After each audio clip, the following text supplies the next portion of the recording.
नमस्कार। आज हम आर्टिफिशियल इंटेलिजेंस के अंदर एक बहुत ही दिलचस्प एरिया देख रहे हैं, डीप रीइंफोर्समेंट लर्निंग या डीआरएल। हमारे पास इस पर एक काफ़ी अच्छा लेख है और हमारा मकसद है समझना कि ये डीआरएल क्या बला है, कैसे काम करता है और क्यों एआई के फ्यूचर के लिए इतना ज़रूरी माना जा रहा है। सोचिए, मशीनें हमारी तरह सीख रही हैं अनुभव से, लेकिन बहुत बड़े स्केल पर। तो चलिए इसे समझने की कोशिश करते हैं। बिल्कुल, और ये देखना बड़ा मज़ेदार है कि कैसे मशीनें मुश्किल कामों को सीखने के लिए ट्रायल एंड एरर मतलब कोशिश करके सीखने का तरीका अपनाती हैं। हाँ, तो जो बेसिक आइडिया है वो रीइंफोर्समेंट लर्निंग से आता है ना? मतलब जैसे हम इंसान या जानवर सीखते हैं, एक एजेंट जो मशीन है, वो अपने आसपास के माहौल में कुछ एक्शन लेता है और फिर उसे फीडबैक मिलता है, इनाम या सजा के रूप में, और धीरे धीरे वो अपनी स्ट्रैटेजी बदलता है ताकि ज्यादा से ज्यादा इनाम मिले। सही कहा। और इसमें जो डीप वाला हिस्सा है वो डीप लर्निंग से जुड़ता है। यहाँ पर डीप न्यूरल नेटवर्क का इस्तेमाल होता है। ये नेटवर्क एजेंट को बहुत सारे कॉम्प्लेक्स डेटा, जैसे मान लीजिए कैमरे से ली गई तस्वीरें या सेंसर से मिली जानकारी, उसको समझने में मदद करते हैं। और सबसे फैसिनेट करने वाली बात ये है कि इन दोनों के मिलने से एजेंट बिना किसी सीधी प्रोग्रामिंग के वो सीधे रॉ डेटा से सीख सकता है और अपना परफॉर्मेंस सुधार सकता है। और ये सिर्फ थियरी नहीं है, असल दुनिया में तो इसके काफ़ी इस्तेमाल हो रहे हैं, जैसा लेख में भी था। रोबोटिक्स को ही ले लीजिए, डीआरएल रोबोट्स को चलना या चीज़ें पकड़ना या फिर बदलते माहौल में रास्ता खोजना सीखने में मदद कर रहा है। हाँ, और गेमिंग में तो इसने धूम मचा रखी है।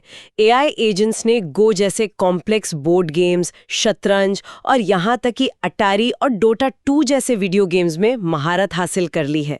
कई बार तो वो इंसानी चैंपियंस को भी पीछे छोड़ देते हैं। हाँ, वो गो वाला किस्सा तो कमाल था। और सेल्फ ड्राइविंग कारें और ड्रोन भी, वो भी तो डीआरएल का इस्तेमाल कर रहे हैं, खासकर उन मुश्किल लगातार बदलती सिचुएशन में तुरंत फैसले लेने के लिए। निश्चित रूप से।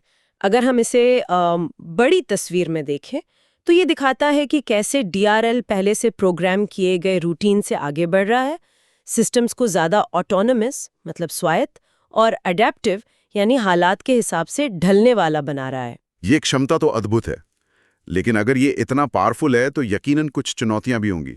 लेख में भी इसका जिक्र था। हाँ बिल्कुल, चुनौतियां तो हैं।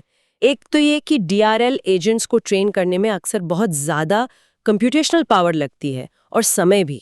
मतलब ये महंगा सौदा हो सकता है। अच्छा, कंप्यूटेशनल कॉस्ट एक मुद्दा है। हाँ, और दूसरा जो शायद ज़्यादा ज़रूरी है वो है सेफ्टी और स्टेबिलिटी, मतलब सुरक्षा और स्थिरता। खासकर जब आप इन सिस्टम्स को रियल वर्ल्ड में इस्तेमाल करते हैं, जैसे रोबोटिक्स या सेल्फ ड्राइविंग में। ये पक्का करना कि वो कुछ अनप्रिडिक्टेड या खतरनाक काम ना कर बैठें, ये एक बड़ा रिसर्च एरिया है। ये तो बहुत जरूरी बात है। मतलब हम इन पावरफुल सिस्टम्स को सेफली कैसे इस्तेमाल करें। सही। और यहीं पर वो एक्सप्लोरेशन वर्सेस एक्सप्लोरेशन वाली बात भी आती है। सिस्टम कब नई चीजें ट्राई करे और कब सेफ खेले। समझ गया। तो रिसर्चर्स लगातार कोशिश कर रहे हैं कि ये डीआरएल एल्गोरिदम बेहतर बने, सीखने की प्रक्रिया ज्यादा एफिशिएंट हो, स्टेबल हो और ट्रांसफरेबल भी हो। मतलब एक काम में जो सीखा वो दूसरे में काम आ जाए। हाँ बिल्कुल, लक्ष्य यही है कि सीखना तेज हो, सुरक्षित हो और ज्यादा वर्सेटाइल हो। तो कुल मिलाकर हम कह सकते हैं कि डीआरएल जो है वो रॉ परसेप्शन यानी बस देखना या महसूस करना, और इंटेलिजेंट एक्शन यानी सोच समझकर कदम उठाना, इसके बीच की खाई को पाट रहा है। एआई को ज्यादा आजादी और अडेप्टेबिलिटी की तरफ ले जा रहा है। हाँ, संक्षेप में कहें तो ये मशीनों को सिर्फ डेटा रटने की जगह अनुभव से, एक्सपीरियंस से सीखने की काबिलियत दे रहा है। और ये एआई के विकास में वाकई एक बहुत बड़ा कदम है। और यहाँ एक सोचने वाली बात छोड़ जाते हैं, क्योंकि डीआरएल मुश्किल हालात में ट्रायल एंड एरर से सीखता है। तो जब ये सिस्टम हमारी इस अनप्रिडिक्टेबल दुनिया के साथ और ज्यादा इंटरैक्ट करेंगे, तो वो कौन से अनअपेक्षित सबक सीख सकते हैं जिनके बारे में हमने शायद सोचा भी ना हो।